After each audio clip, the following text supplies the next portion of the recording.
కడప జిల్లా బద్వేల్ మున్సిపాలిటీ పరిధిలోని Siddhavatam road Canara bank వద్ద ఉన్న విద్యుత్ స్తంభం ఒక పక్కకు ఒరిగి కింద పడేందుకు సిద్ధంగా ఉంది.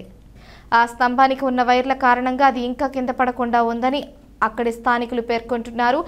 ఆ విద్యుత్ స్తంభం కింద పడింది అంటే పెద్ద ప్రమాదమే సంభవిస్తుందని, ఆ ప్రాంతంలోని బ్యాంకు ముఖ్యంగా ప్రైవేట్ పాఠశాల మరియు ఎల్ఐసి ఆఫీసులు ఉండటం వల్ల నిత్యం అక్కడంతా జనాభాలతో రద్దీగా ఉంటుందని, ఒకవేళ ప్రమాదం సంభవిస్తే ఏం జరుగుతుందో అన్న ఊహ భయంకరంగా ఉంది అంటూ స్థానికులు ఆగ్రహం వ్యక్తం చేస్తున్నారు. ఇప్పటికైనా అధికారులు నిర్లక్ష్యంగా విద్యుత్ స్తంభాన్ని అక్కడి నుంచి తొలగించి ప్రమాదం నుంచి మమ్మల్ని గట్టెక్కించాలి అంటూ అక్కడి వారు ఆగ్రహం వ్యక్తం చేస్తున్నారు. 16వ వార్డు కెనరా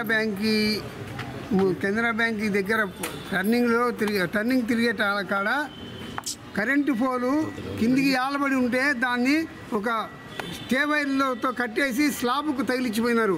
అది ఆ యొక్క పోలు ఎప్పుడు పడుతుందో ఎవరికి తెలియదు.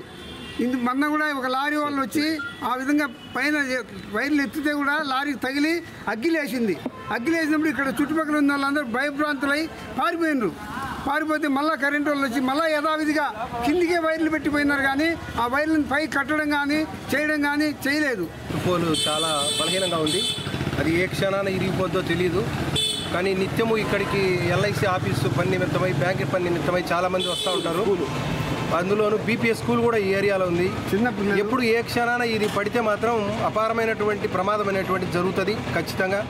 మరి ఇది మున్సిపల్ శాఖ వాళ్ళ యొక్క అశ్రద్ధో తెలియదు, మరి కరెంటు విద్యుత్ శాఖ వాళ్ళ అశ్రద్ధో తెలియదు. కానీ ఎన్నోసార్లు చెప్పినప్పటికీ కూడా వాళ్ళు ఏమాత్రం స్పందించడం లేదు. లైన్ మ్యాన్లకు ఎన్నోసార్లు చెప్పినాం, కనీసం వాళ్ళకు చీమ కుట్టినట్టు కూడా లేదు. మరి ఇట్లాంటి పరిస్థితుల్లో ఈ వర్షాకాలంలో ఇది ఊగుతూ ఉండడం వల్ల చాలా ప్రమాదాలకు గురవుతాయని చెప్పి ప్రజలందరూ కూడా ఆందోళన పడుతున్నారు. చిన్న పిల్లలంతా కూడా స్కూల్ వ్యాన్ ఎక్కేటప్పుడు దాని దగ్గర నిలబడడం కూడా జరుగుతూ ఉంటుంది. వాళ్ళు తెలియనితనంతో దాన్ని కదిలిచ్చితే ఎంత ప్రమాదం జరుగుతుందో వాళ్ళకు కూడా తెలీదు. కాబట్టి మరి ఈ ఛానల్ ద్వారా మేము తెలియజేస్తున్నాం. కాబట్టి ఇప్పటికైనా అధికారులు స్పందించి మరి యుద్ధ ప్రాతిపదికన ఆ స్తంభాన్ని మార్చేసి కొత్త స్తంభం వేయడమా, అందులో అది ఆ మూలన ఒక దారి ప్రదేశంలో ఉంది, అది ఆ ప్లేస్లో కాకుండా ఇంకా ఏదైనా దానికి ఒక ఇంపార్టెంట్ ప్లేస్ ఒకటి కరెక్ట్గా సూట్ చేసి, ఇక్కడ షాపింగ్ కాంప్లెక్స్లు ఉన్నాయి. మెయిన్ రోడ్డు నుంచి ఇక్కడికి స్తంభం వరకు వైర్ వచ్చింది కూడా ఎక్కడి నుంచి వచ్చింది అనేది కూడా తెలియనటువంటి